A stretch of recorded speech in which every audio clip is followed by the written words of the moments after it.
Bonjour à tous, c'est Thibaut et on se retrouve aujourd'hui pour une nouvelle partie du mercredi. Aujourd'hui je ne parle pas d'un jeu, je ne joue pas à un jeu qui est déjà sorti en boutique, je parle d'un jeu à venir tout bientôt, si tout se passe bien, fin mai, début juin 2021. Et ce jeu, lequel est-il, me direz-vous? Il s'agit de Masters of Renaissance. C'est un jeu dans l'univers de l'excellentissime Lorenzo le Magnifique, qui revient d'ailleurs très bientôt chez Atalia dans une big box avec les extensions et tout ça, mais on en reparlera très vite. Donc une partie de Masters of Renaissance, comment ça se passe et surtout, est-ce que je vais gagner en solo pour une fois, ce qui arrive très rarement sur la chaîne, vous l'avez déjà vu. Donc là j'ai fait le gros de la mise en place pour une partie en solo. Ça ressemble beaucoup à une mise en place classique en multijoueur, parce que c'est un jeu qui se joue de 1 à 4 joueurs. Ici vous avez une configuration pour un joueur, parce que je vais jouer seul. Dans tous les cas, qu'on joue tout seul ou qu'on joue à plusieurs, on aura un plateau individuel avec une piste de foi sur lequel on va mettre un petit jeton 2, 3 et un jeton 4 face cachée, mais ça j'y reviendrai. Notre petit marqueur de foi qui est représenté par une croix rouge. La petite différence, c'est la croix noire qui va représenter Lorenzo lui-même contre qui on va jouer en solo. Et sinon, le reste ne change quasiment pas. Vous préparez les cartes d'amélioration par couleur et par niveau, niveau 1, niveau 2, niveau 3. Le petit rangement avec les différentes ressources. Les cartes leaders que je vais distribuer après, ça je vais y revenir. Le marché que je vais finir de mettre en place avec vous. Et les grosses différences, ce sera surtout en fait ces petits jetons qui vont simuler l'IA contre qui je vais jouer. Ce qu'il faut savoir, c'est que dans Master of Renaissance, il y a un système de marché très particulier qui est représenté par ce boulier et donc des billes. Donc c'est mis de manière aléatoire. Et pour prouver ma bonne foi, si vous en doutiez encore, ce que je peux comprendre, je vais mélanger. Et le but c'est de mettre des billes aléatoirement dessus et il en restera une qui viendra forcément à l'extérieur en début de partie. On revient ici, tac, et donc c'est une bille violette qui est à l'extérieur. Vous allez vite comprendre pourquoi. Dernière chose à mettre en place, c'est comme dans une partie à plusieurs, c'est que je vais mélanger les cartes leaders et je vais en distribuer 4 à chaque joueur, donc en l'occurrence moi. Et je vais choisir les 2 que je souhaite garder pour la partie. Alors, vu que je suis en général assez long dans la réflexion, petite ellipse temporelle avec un petit jingle musical en attendant.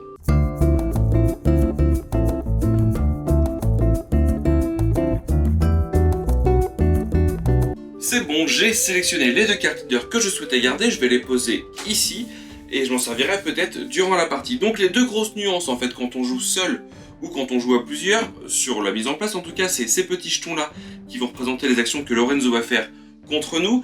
Et la deuxième chose, c'est la croix sur la piste de foi, la croix noire représente celle de Lorenzo. On fait une petite pile, pour des questions pratiques et de mouvement, je mets ça dans un petit sac, c'est un petit sac personnel, voilà, ça sert de plein de choses dans plein de jeux, donc là ça servira de pioche dans Lorenzo. Et je vais pouvoir commencer. Petite nuance, dans une partie en multijoueur, il y a 2 façons de mettre fin à la partie, et dans tous les cas, il y a un décompte final. Ici, il y a une 3e façon de mettre fin à la partie, vous le comprendrez très vite, je l'expliquerai au cours de la partie justement. Donc, comment c'est-il que ça fonctionne-t-il donc ? À mon tour de jeu, dans Lorenzo, j'ai 3 actions possibles et je dois en choisir une seule. La première action sera de prendre des ressources au marché. La deuxième action sera d'acheter une carte développement. Et la troisième et ultime action sera d'activer la production des cartes que j'aurais précédemment acquis. Donc les 2 derniers éléments, vous les verrez rapidement, je vais commencer par une action de marché, c'est une ouverture un petit peu classique somme toute, parce que le but ça va être justement de récupérer ces ressources, des ressources qui sont ici et représentées là, pour pouvoir acquérir des cartes développement, pour ensuite faire de la production, pour ensuite produire de nouvelles ressources, acheter de nouvelles cartes, etc. Juste pour le solo, moi pour gagner la partie, je dois tout simplement réussir à mettre fin à la partie, c'est-à-dire soit en emmenant mon jeton de foi sur la case numéro 20 tout en haut de la piste de foi, ou alors en acquérant ma 7e carte développement. Bref, revenons au marché. Je vais décider pour commencer... qu'est-ce qui m'intéresse ? Je vais venir prendre les ressources de cette ligne-là. Donc comment fonctionne le marché ? Voilà, nous y arrivons. Le marché c'est très simple, quand on veut prendre des ressources, on va choisir une ligne ou une colonne, donc une des 3 colonnes ici, enfin des 3 lignes pardon, ou une des 4 colonnes, prendre toutes les ressources qui correspondent et les récupérer. Donc moi je décide de prendre celle-ci, je vais récupérer 2 ressources d'or, une ressource de pierre et un serviteur. Donc je prends mes 2 ressources d'or, je prends ma pierre et je prends mon serviteur. Et ce qu'il faut savoir, c'est que tout ce qui vient du marché va être stocké dans les entrepôts qui sont ici. Sauf que les entrepôts qui sont ici sont limités. J'ai 3 étagères et chaque étagère ne peut contenir qu'un seul type de ressource, ce qui veut dire que je ne pourrais pas mettre sur l'étagère qui a 2 emplacements un serviteur et une pierre, c'est interdit. Autre chose, c'est que je ne peux pas avoir 2 fois la même ressource dans mon entrepôt. Je peux pas avoir de l'or ici par exemple et ici.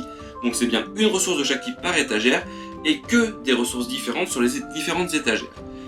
Donc je vais mettre mes 2 ors ici, je vais mettre ma pierre ici et mon serviteur ici. Vous pouvez réagencer à tout moment où vous récupérez de nouvelles ressources, c'est très important. Par contre, si je viens prendre une ressource que je ne peux pas stocker, par exemple de la ressource bleue, je ne peux pas me défausser de mes ressources comme ça. Chaque ressource que je ne pourrais pas stocker offrira un point de fois à mes adversaires, ici en l'occurrence Lorenzo. Une fois que j'ai pris mes ressources et que je les ai agencées, je vais prendre la bille qui était exclue, donc cette petite bille marron, ou un marron un petit peu violet quand même, donc cette bille violette, et je vais la faire rentrer par la flèche indiquée au bout de la ligne, donc ici je pousse, ce qui fait varier le marché. Maintenant on a 2 ressources violettes, une jaune, une grise, et c'est une ressource d'or qui est sortie pour le joueur suivant. En l'occurrence, le joueur suivant, c'est moi. Voilà, j'ai fini mon tour, et en solo, comment ça se passe? On va piocher un petit jeton que j'ai préalablement placé dans le sac, et le révéler, et faire l'action. Ici, Lorenzo, tout simplement, va avancer de 2 sur sa piste de foi. Je le mets de côté, je ne le mélange pas tant qu'on ne me l'a pas demandé, et donc il avance de 2 ici, il prend un petit peu d'avance sur moi. Ensuite, que vais-je faire? Alors vous avez peut-être constaté qu'il y a des couleurs que vous ne retrouvez pas ici, donc violet vous avez vu, gris, jaune, boucliers qui correspondent chacun à des serviteurs de la pierre, des boucliers militaires et de l'or. Il y a aussi des billes blanches. Les billes blanches, quand vous prenez la ligne où il y a des billes blanches, ben les billes blanches, elles ne font rien malheureusement. Et il y a la bille rouge qui correspond à la foi. La foi est une ressource qui permet de marquer des points, et surtout c'est un déclencheur de fin de partie. Donc, qu'est-ce que je vais faire? J'ai bien quelque chose à faire, mais ça... Non, je vais pas prendre de risque, je vais tout simplement prendre cette colonne-là, donc juste un jaune, parce que les 2 blancs ne font rien, je vous le rappelle. Et une fois que j'ai fait ça, je viens pousser pour modifier le marché. Et donc, je viens intégrer ici, je peux changer comme je veux, donc j'ai bien 3 ors et un serviteur. Très bien, passons à Lorenzo. Que va-t-il faire? Que va-t-il piocher? Ah ben, il pioche le jeton qui le fait avancer d'un sur la piste de foi, et il y a une petite flèche comme ça qui dit de remettre tous les jetons précédemment piochés. C'est la façon de remettre à 0, donc il avance bien d'une case, je remets les 2 jetons dans le sac, et voilà. Il y a des points marqués sur le côté, donc ça c'est en multijoueur et en solo si on finit la partie, ça permet de marquer des points, mais il y a des zones ici de rapport au pape, on va vite y arriver, vous allez vite comprendre à quoi ça sert. Donc, à moi maintenant. Donc, marché, vous avez compris comment ça fonctionne. Il reste à voir acquérir une carte de développement et faire une phase de production. Ben là, je vais acheter une carte de développement. Le coût d'une carte est indiqué en haut. Par exemple, celle-ci, il faut dépenser 2 serviteurs et 2 pierres pour l'ajouter à sa réserve. Là, au niveau des ressources, j'ai anticipé, je voulais une carte en particulier, c'était celle-ci. Elle me coûte 3 ors, donc je prends 3 pièces d'or, je les défausse et je prends cette carte que je vais mettre dans un de mes 3 emplacements. J'en ai 3 de disponibles, je le mets dans celui de mon choix, c'est pas un souci. Les cartes ont 3 niveaux, niveau 1, niveau 2, niveau 3. C'est marqué dans le petit fanion, 1 point correspond au niveau 1, 3 points au niveau 3 et forcément 2 points au niveau 2. Vous ne pouvez pas acquérir une carte de niveau 2 et la poser directement, il faut forcément venir la superposer à un niveau 1 précédemment posé. C'est pour ça que je commence par un niveau 1 et surtout parce que c'est moins cher. Donc ici vous avez le coût, ici vous avez l'effet et en bas le nombre de points de victoire que ça vous rapportera en fin de partie. Vous allez vite voir à quoi ça sert, hein, ça va être à la phase de production. Mais je vais pas le faire tout de suite, vous allez vite voir. Alors, que fait Lorenzo? On mélange. Ah ben, décidément, il avance de 2 sur la piste de foi, il va très très vite. J'ai pas encore pris un seul point de foi. Et la partie s'arrête, et surtout est conclue par une défaite, si le marqueur de foi de Lorenzo arrive à la case numéro 20, ou s'il a supprimé toutes les cartes d'une couleur, s'il n'y a plus de cartes disponibles dans une couleur. Ça c'est grâce à un jeton qui est ici, vous ne l'avez pas encore vu. Ok, donc il est rendu là, c'est à moi de jouer. Alors, est-ce que je joue bien? Ça serait pas mal de bien jouer. Ouais, je vais faire ça. Je vais prendre cette colonne-là, donc qui me permet de prendre une ressource violette, une ressource grise et une ressource bleue, et je peux agencer à ma guise. Donc je vais venir mettre ça et comme ça. Ok, que fait Lorenzo? Alors 2 fois que je refais le même tirage. Je vous garantis qu'il y a plein de pions dedans. Là, il avance encore de 1 et on remélange tout. Le problème, c'est de les remélanger, c'est que je vais les repiocher alors qu'il y a plein de jetons différents dans ce sac que je n'ai pas encore vu. Ok, donc moi, je vais acheter cette carte-là qui me coûte 2 pierres et 2 serviteurs. Je vais venir la poser sur un autre endroit, c'est un niveau 1, je peux pas la superposer au précédent. Et j'ai surtout pas d'intérêt à faire parce que plus j'ai de cartes, plus durant la phase de production, j'aurai des bénéfices. Et je vais essayer de le faire rapidement, cette phase de production. Ok, que fait Lorenzo maintenant? Peut-être pour encore avancer sur la piste 2 fois. Et si, allez, il avance de 2 sur la piste 2 fois. Et là, c'est déjà le mini-drame. Il arrive sur la dernière case d'un rapport au Vatican. Donc vous voyez, c'est ces zones en fait qui sont délimitées par des petites bordures hachurées. Quand on arrive, où on dépasse d'ailleurs je sais pas ce que c'est, cette petite toque de religieux. Bref, quand on arrive dessus ou qu'on la dépasse, le joueur qui arrive dessus va déclencher la phase de rapport au pape. Tous les joueurs, dont lui, là c'est le joueur fictif, mais tous les joueurs dont lui, qui sont dans cette zone au moment de l'activation, vont pouvoir retourner ce petit jeton, qui est à une petite croix rouge actuellement, sur la phase 2. Ça veut dire qu'il y aura 2 points de victoire d'attribués en fin de partie aux joueurs, en plus des points déjà accumulés. Les joueurs qui sont précédemment, en fait, plus bas sur la piste que cette zone de rapport, défaussent tout simplement la tuile, ce qui est mon cas actuellement. Je prends un petit peu de retard, donc c'est à moi de jouer, et je vais essayer d'activer très vite ça. Et pour activer, c'est simple, il va falloir payer les ressources qui sont indiquées dessus. Là, il me faut un bouclier et une pièce d'or, et ici, il me faut 2 pierres. Donc, il faut que je récupère de la pierre et de l'or, mais suffisamment pour le faire. Ça sera pas en un tour, ça c'est sûr. Je vais venir prendre cette ligne-là, pour plusieurs raisons. Déjà, ça me fait pas mal de ressources. Une grise, une bleue et une jaune. Je vais agencer ça comme je souhaite. Donc, ça va être comme ça. Et en plus de ça, vous voyez qu'il y a la ressource rouge. La ressource rouge n'existe pas, c'est juste que je prends un point de fois. J'ai récupéré mes ressources, je viens pousser. Ok, à Lorenzo maintenant, qui cette fois va nous sortir... Ah, voilà. C'est aussi une condition de défaite, mais ça change un petit peu. Un -2 jaune, qu'est-ce que ça veut dire? C'est tout simple, c'est en partant du bas, donc du niveau 1, je vais retirer les 2 premières cartes jaunes que je vois. Donc c'est celle-ci et celle-ci, elles ne sont plus disponibles pour toute la partie. Et ça me permet surtout un peu de temporiser cette montée qui m'embête un petit peu. Alors si je veux tout activer, là il me faudrait de la pierre. Mais de la pierre sans... Le problème c'est que là, toutes les configurations pour prendre de la pierre me font prendre autre chose que je ne peux stocker. Tant pis, de toute façon il va falloir y passer. Je vais prendre cette ligne-là, je vais prendre la pierre, que je vais pouvoir venir intégrer ici. Et j'ai aussi un or à prendre, mais je ne peux pas le stocker parce que je vous rappelle que je ne peux pas mélanger les couleurs par ligne et je ne peux pas avoir plusieurs lignes de la même couleur. Donc il y a une ressource que je ne peux pas prendre. Chaque ressource que je ne prends pas fait avancer le marqueur de foi de mes adversaires de 1. Ça c'est pas cool. Ça c'est pas cool du tout. Et on bouge le marché immédiatement. Ok, à Lorenzo. Alors vous allez peut-être avoir la chance d'avoir une vidéo très rapide, vu comment c'est parti. Que fait Lorenzo? Il prend 2 cartes bleues. Les 2 premières cartes bleues disponibles sont celles-ci, que je ne pourrai plus acheter.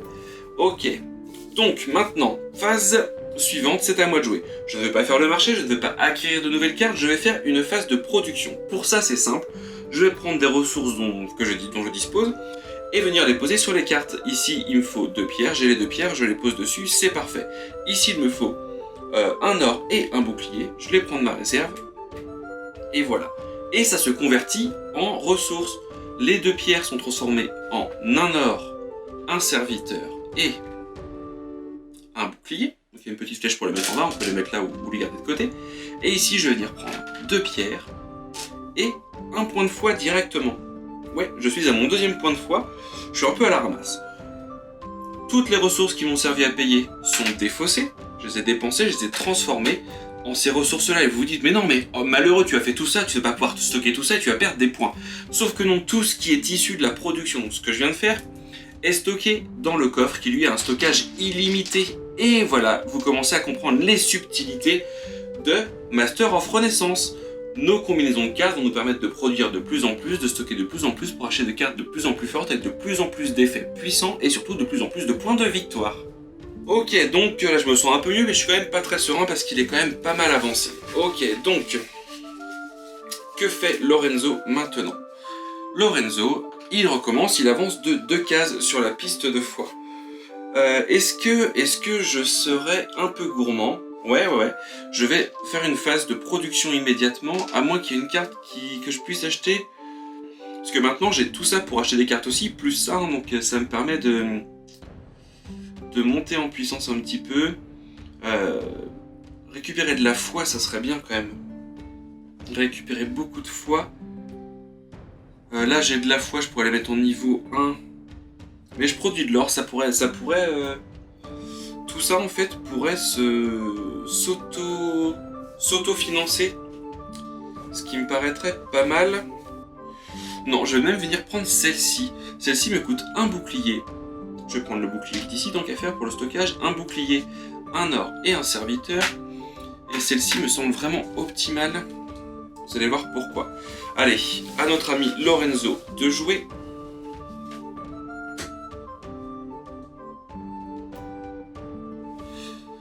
Il retire 2 cartes violettes, donc les 2 premières ici, qui sont les 2 dernières de niveau 1. Les niveaux 1, maintenant, je n'ai plus rien à faire. Hein. J'ai déjà 3 cartes de niveau 1, je ne pourrais pas en acheter d'autres. Donc là, je peux activer ça, Il me faudrait de l'or et des boucliers. Je vais venir prendre cette ligne-là. Celle du bas, là, qui me permet de prendre un or, que je vais venir stocker ici, une pierre que je vais stocker ici, un bouclier que je peux stocker ici, donc c'est toujours hein, dans l'entrepôt, vu que c'est pris au marché, et de gagner un point de foi. J'intègre la bille de pierre qui était retirée, et on sort la bille qui représente la ressource de foi. Ok, Lorenzo fait nous rêver, et Lorenzo retire immédiatement 2 cartes vertes. Ok, tant que c'est pas mélangé, c'est pas mal. Là, il doit rester un jeton ou 2, je crois. Donc un jeton, ça va être le jeton de remélange. Je les ai tous eus, c'est pas mal. Ça permet quand même de temporiser pas mal. Ok, donc moi, je réfléchis pas. Phase de production. 2 pierres sur cette carte-là. Ici, un or, un bouclier. Et ici, un bouclier. Ce qui me fait gagner un or, un serviteur, un bouclier. Ici, 2 pierres et un point de foi.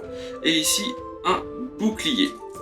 Tout ça est mis directement dans mon stock.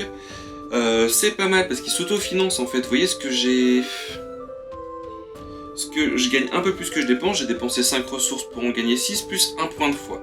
C'est pas hyper rentable, mais ça me permet de me lancer un petit peu et je vais pouvoir commencer à acheter des cartes un petit peu plus onéreuses. Et éventuellement jouer une de mes cartes leader. Parce que oui, les cartes leader, c'est une action qu'on peut faire en plus durant son tour. Donc vraiment en plus, on peut faire notre action principale plus jouer une carte leader. Pour jouer une carte leader, c'est simple, il faut générer ou payer le prérequis. Ici, c'est par exemple dépenser 5 pièces pour gagner le bonus. Par exemple ici, c'est 2 stockages en plus de mon entrepôt pour stocker uniquement de la pierre. Et celle-ci, il me faut au moins une carte violette de niveau 2 pour avoir un symbole de production, enfin un cartouche de production en plus. On n'y est pas encore. Ok, alors Lorenzo, donc sans grosse surprise, il va tirer le dernier jeton qui lui dit d'avancer de 1 sur la piste de foi et de tout remettre dans la pioche. Ouais, je vais pas être très optimiste, je suis pas très bien parti. Allez, à moi. Alors, je vais... Ouais, ça me paraît pas mal. Je vais prendre cette ligne-là qui m'offre 2 serviteurs. C'est exactement ce qu'il me faut pour ce que j'ai envie de faire. Et je modifie le marché à Lorenzo de jouer. Et lui, il tire les 2 premières cartes vertes qu'il retire. Donc là, il n'y a plus de niveau 1 vert. Donc c'est à moi. J'avais prévu, en prenant la source précédemment, de venir acquérir cette carte-là qui me coûte 3 pierres que j'ai. Et 3 serviteurs. Tout ça, je les défausse. Et c'est une carte de niveau 2. Elle va venir recouvrir malheureusement une carte de niveau 1 précédemment posée. Qu'est-ce que ça va venir recouvrir ? Le problème, c'est que ça, il me faut du bouclier pour l'activer. Je produis là, il me faut de l'or. Ouais, non, je vais venir recouvrir celle-ci, c'est pas mal. L'action est couverte, mais les points de victoire sont toujours disponibles en fin de partie, évidemment. Ok, alors Lorenzo, qu'est-ce qu'il va nous faire? Alors, je suis pas parti très fort hein, sur la foi.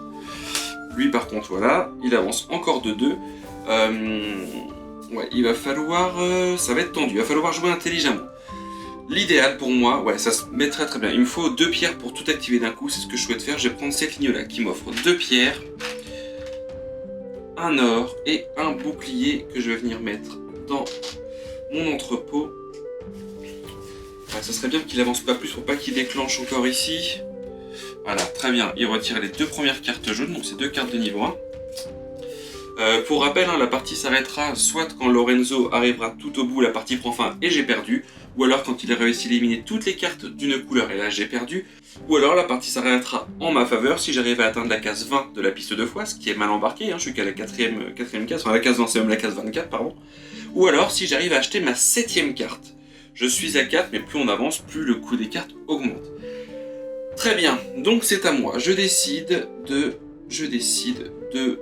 d'activer ma production en mettant les ressources adéquates, hein. Donc 2 pierres ici, ici un or, un bouclier, et ici, je vais même le mettre en venant de la réserve, un bouclier, ce qui m'offre un or, un serviteur, un bouclier, 2 pierres ici, un point de foi, 2 ors, et un point de foi. Et là vous voyez que c'est quand même plus rentable que mes 3 petites cartes de niveau 1 tout à l'heure, en dépensant même un peu moins de ressources qu'avant, ou à peu près la même chose, ouais, le même nombre de ressources, j'en gagne quand même beaucoup plus, et surtout je reprends un petit peu du poil de la bête en foi. Parfait. Parfait. Alors parfait jusqu'à temps qu'il remonte. Les 2 premières cartes violettes, donc c'est celle-ci et celle-là. Donc, ces actions de retirer, ça sert un peu de compteur, hein, c'est ce qui va lui permettre de gagner s'il enlève toutes les cartes d'une couleur, mais ça a aussi le gros inconvénient de moi de m'enlever certaines cartes que je ne pourrais pas acquérir. Donc, est-ce que... J'ai oublié de retirer ça à ma production précédente. Est-ce que je réfléchis pas trop et que je relance une phase de production tout de suite? Ouais, je vais refaire ça, hein. Si ça me permet de remonter un peu en foi et de prendre beaucoup de ressources d'un coup, je vais pas trop réfléchir. Je reprends un or, je reprends un serviteur, je reprends un bouclier, je prends 2 ressources de pierre et un point de foi, 2 ors et un point de foi. Je me fais un petit pécule, ce qui me permettra d'être un peu plus tranquille pour acheter des cartes un peu plus facilement, dont une carte que j'ai dans le viseur depuis tout à l'heure. Saurez-vous deviner laquelle? Je défausse tout ça, je peux me faire avoir 2 fois. Et c'est à Lorenzo le magnifique de jouer. Alors, qu'est-ce qu'il me joue cette fois? Il avance de 2 et il arrive sur une faveur du Vatican. Donc ce qui fait qu'encore une fois, je ne suis pas dans la zone dédiée. Je défausse 7-8, je n'aurai pas les bonus en fin de partie. Ok, c'est toujours à moi. Allez. Je vais venir prendre cette ligne-là qui m'offre 2 pierres, un or et un bouclier. Je peux stocker tout ça dans mon entrepôt parce que je suis tranquille, tout ça et dans mon coffre sans fond. Et là, qu'est-ce qu'il nous sort? Il retire 2 cartes bleues, donc la dernière carte de niveau 1 et la première carte de niveau 2. Parfait. Donc, la carte que j'avais repérée me coûte 7 pièces d'or. 1, 2, 3, 4, 5, 6, 7. C'est cette carte de niveau 3. Je peux l'acquérir parce que j'ai bien une carte de niveau 2 à remplacer. Je viens superposer ceci. En plus, c'est 11 points de victoire. C'est magnifique. Et ça me fait une carte un petit peu plus forte pour les prochains tours. Et donc, c'est à Lorenzo de jouer. Et sans grande surprise, il va avancer d'un sur la piste de foi. Et il devra tout remélanger. Il avance donc de 1 et je remets tout ça dedans. Il est pas très loin du final, sachant que s'il sort tous les jetons en 3 tours, il avance de 5 cases, 1, 2, 3, 4, 5. La fin de partie devrait pas tarder, je dois encore acheter au moins 2 cartes ou alors atteindre la fin de la piste pour gagner la partie, ça va pas être chose facile. Allez, est-ce que j'optimise vraiment tout? Ça serait quand même pas mal de faire les choses bien. Ouais, je vais venir prendre cette ligne là pour prendre un or et un bouclier. Je vais réagencer ça comme ça. Je perds peut-être un tour à vouloir être trop gourmand, mais moi le but c'est quand même de faire des choses bien à un moment. Allez. Bon, de toute façon, si je gagne trop facilement, vous direz que c'est trop facile. Ou alors que j'ai triché parce que je perds tout le temps. Il retire les 2 premières cartes bleues. Bon, ça c'est pas mal, ça me permet de prolonger un peu le plaisir. Et surtout, j'ai plus de chances de m'en sortir. Ok, donc maintenant je vais produire. Il me faut mes 2 pierres ici, il me faut mon bouclier et mon or ici, et il me faut une pierre ici. Vous voyez que plus on monte dans les niveaux, plus les effets sont puissants, et les coûts en ressources ne varient très peu. Hein. Je suis toujours à une ressource, mes 2 autres cartes avant coûtaient une ressource, là aussi, mais forcément le gain est beaucoup plus gros. En effet, je gagne une pièce d'or, un serviteur, un bouclier, ici 2 pièces d'or, 2 pierres, pardon, un point 2 fois, je gagne un bouclier et 3 points de foi avec cette carte de niveau 3. 1, 2, 3. Et là, je commence déjà à me refaire un petit peu, ce qui est pas mal. Je défausse tout ça, mais on va quand même pas s'enflammer parce que il peut aller très très vite dans l'avancée, et puis même là, en vidant les pioches, hein, ça peut aller relativement vite, surtout s'il y a un mélange rapidement. Alors, ben voilà, il avance de 1 et il remélange tout. Alors, en effet, ça peut aller très très vite sur les cartes bleues notamment. Ouais, sur les cartes bleues, ça peut aller très très vite. Alors, suis-je gourmand? Est-ce que j'ai ce qu'il faut pour tout refaire? Après, il faut quand même du challenge, ce serait bien de marquer des points. Ouais, ça me coûte. Les autres cartes me coûtent très très cher. Avec celle-ci, je peux accéder à celle-ci. Le problème, c'est que maintenant, il me faut du niveau 2 maintenant. Il me faut forcément du niveau 2, parce que mon niveau 3 est atteint. Il faut forcément que je repasse par un niveau 2 pour espérer progresser. Est-ce que je produis de la pierre ici? Celle-ci viendrait remplacer celle-là en fait. Ce qui serait en soi pas mal, mais je perds de l'or. Je réfléchis à voix haute. Allez, si il faut que je le fasse, j'ai pas trop le choix. Allez, si je suis décidé, je vais prendre cette ligne-là. Je vais prendre 2 pierres, un or, que je vais venir stocker. Décaler le marché. Et voilà. J'ai quelque chose à moyen terme, ou peut-être à très court terme si la partie prend fin prématurément. Lorenzo avance de 2, il est à la case numéro 20 sur 24, ce qui veut dire que il peut très très vite mettre fin à la partie. Donc moi, en dépensant mes 5 pierres que j'ai réussi à stocker, je vais pouvoir récupérer cette carte là. Qu'est-ce que je vais venir recouvrir par contre? Ça s'active avec des boucliers. Je vais venir couvrir ça. Ouais, ça me semble pas mal. Celle-ci, je peux toujours pas la jouer parce que j'ai pas de niveau 2 violet qui m'intéresse.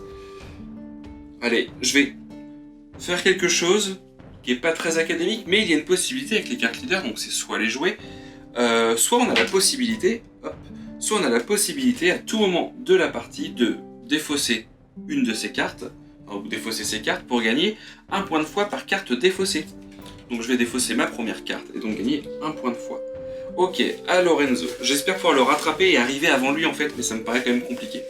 Que fait Lorenzo? Il retire 2 cartes violettes, ce sont ces 2 cartes là. Bon ben au moins c'est sûr que la carte que je viens de défausser, je pourrais plus la faire de toute façon, donc pas de regret à avoir. Maintenant, est-ce que je peux tout activer? Non, parce que j'ai pas ça, j'ai pas ça. Ah et en fait, ouais, il me faut de la pierre, il me faudrait 2 pierres, 3 pierres. Et les pierres, je vais pas les produire comme ça. Faut que je m'y mette tout de suite. Je vais prendre ça, 2 pierres et un or. Ça va donner quelque chose comme ça. En stockage. Ouais. Allez. J'espère avoir le temps de le faire.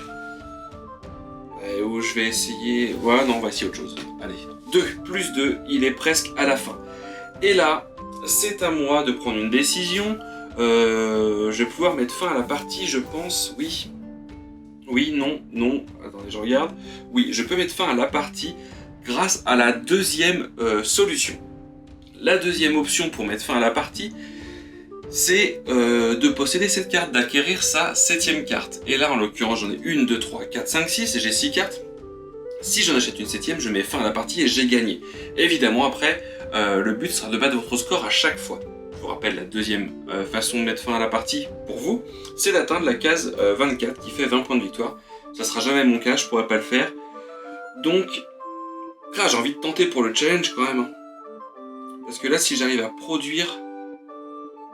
je pourrais pas tout produire d'un coup, quoi. Ah, c'est... Ah, je vais réfléchir. 1, 2, 3, 4, 5. Mais je pourrais pas réactiver derrière. Ah si, 1, 2, 3, 4, 5. C'est très très dangereux de tenter. Allez, on se décide. J'ai décidé de me mettre du challenge et d'essayer de clôturer la partie en arrivant au bout juste ici. Je suis fou? Oui, je suis fou, oui. Je vais donc activer cette production-là et activer celle-ci. Je décide de ne pas activer celle-là parce que je n'ai pas les ressources suffisantes, je n'ai plus qu'une seule pierre. Donc en faisant ça, je récupère 2 serviteurs et 2 points de foi. Très important ces 2 points de foi. Et celui-ci, je récupère un bouclier et 1, 2, 3 points de foi. Très important, ces 3 points de foi là. Ok. Donc là, j'aurais pu mettre fin à la partie en achetant cette carte-là qui me faisait ma 7ème carte, j'arrêtais la partie. Mais j'ai envie quand même de finir en beauté, de montrer que je me suis battu jusqu'au bout. Et là, il retire 2 cartes bleues. Très bien, j'ai encore un petit peu de répit. Et je vais en profiter pour réactiver immédiatement ce que j'ai fait avant, c'est-à-dire ça, pour récupérer 2 serviteurs et 2 points de foi. Et ici, un bouclier et 3 points de foi. 1, 2, 3. Je viens de lui repasser devant. Je suis à 1 point de mettre fin à la partie. Ça sent très bon. Ça sent très très bon. Que va jouer Lorenzo? Il retire 2 cartes vertes. Oh là, ça sent vraiment très très bon. Vous sentez cette petite odeur de victoire? Oui, vous n'êtes pas habitué à me voir gagner sur la chaîne, mais oui, tout arrive et c'est peut-être aujourd'hui. Je retire ce que j'ai fait avant parce que je ne l'ai pas enlevé. Et là, j'ai plusieurs possibilités. Je vais essayer de faire ça quand même avec classe quand même, pour pas être violent. Je vais tout simplement venir prendre cette ligne-là qui m'offre un bouclier et qui m'offre un point de foi. Et j'atteins enfin la case ultime. Bon, je change le marché pour la forme. Je mets fin à la partie grâce à cette avancée magnifique et sublime. C'est la victoire, tout simplement. Et en plus que ce soit une victoire, c'est une victoire avec les formes. Ben oui, toute la partie j'étais à la ramasse, comme vous l'avez vu, en foi. Et grâce à cette sublime combinaison de plus 2 et plus 3 fois que j'ai réussi à faire 2-3 fois de suite, j'ai réussi à prendre quand même 15 points de foi rapidement et à remonter. Petite chose que je n'ai pas fait, je suis le premier jour à avoir atteint le contrat ici. Donc je récupère cette huile, je la retourne et j'ai 4 points bonus. J'ai gagné, ça c'est sûr. J'aurais perdu s'il avait atteint le sommet ou s'il avait défaussé les 2 dernières cartes bleues par exemple, ou alors s'il avait atteint la case 24 ici. Mais j'ai réussi à le faire avant lui. Maintenant j'ai gagné, on va regarder jusqu'à quel point j'ai gagné. Alors on va déjà regarder les points apportés par les cartes de développement. Ici j'ai 3 points, 3 et 4 ça fait 7 et 7, 14, 14 et 2 ça fait 16, 16 et 8, 24, 24 et 11, 35. J'ai 35 points de carte développement. 35 points plus le score maximum atteint sur la piste de foi, c'est-à-dire 20. Donc 35 plus 20, je suis à 55 points. Auquel j'ajoute les 4 points bonus, 59 que j'ai débloqués ici. Ceux-là, je les avais perdus, donc je suis à 59 points, pardon. Je n'ai pas de carte leader jouée, malheureusement, j'en ai défaussé une qui s'est avérée utile finalement pour gagner. Donc je suis toujours à 59 points. Et en plus de ça, on va regarder les lots de 5 ressources que je possède. Donc je suis à 59 et un lot de 5 ressources fait 1 point. Je suis à 60, 61 points, j'ai pas de quoi faire. J'ai donc gagné ma partie contre Lorenzo le Magnifique avec un score de 61 points. C'est clairement pas le meilleur score que j'ai fait parce que j'ai quand même perdu beaucoup de temps et j'ai perdu quand même 5 points ici, j'ai pas eu forcément des grosses cartes, mais c'est une victoire avec panache, avec puissance, avec passion. Donc vous avez vu comment fonctionne Masters of Renaissance en solo. La grosse différence en fait entre le solo et le multi, c'est que ici on a Lorenzo qui gère la piste de foi concurrente. Quand vous jouerez en multijoueur, chacun a son plateau, chacun va se développer, donc ça va être un petit peu la course pour récupérer les bâtiments, enfin les améliorations qui nous intéressent. Et surtout, quand vous jouerez à plusieurs, il y aura une forte interaction au niveau du changement du marché et des ressources disponibles. Donc voilà, vous avez compris comment fonctionne Masters of Renaissance et je mets fin à une dizaine de victoires sur cette chaîne, sur ces parties du mercredi. Vous pourrez dire, oui, de mon vivant, j'ai vu Thibaut gagner une partie d'un jeu de société presque sans tricher et quasiment sans aucun montage. Voilà, j'espère que ça vous a plu. On se retrouve très vite pour une prochaine vidéo. En attendant, jouez bien, allez au marché, à bientôt, ciao!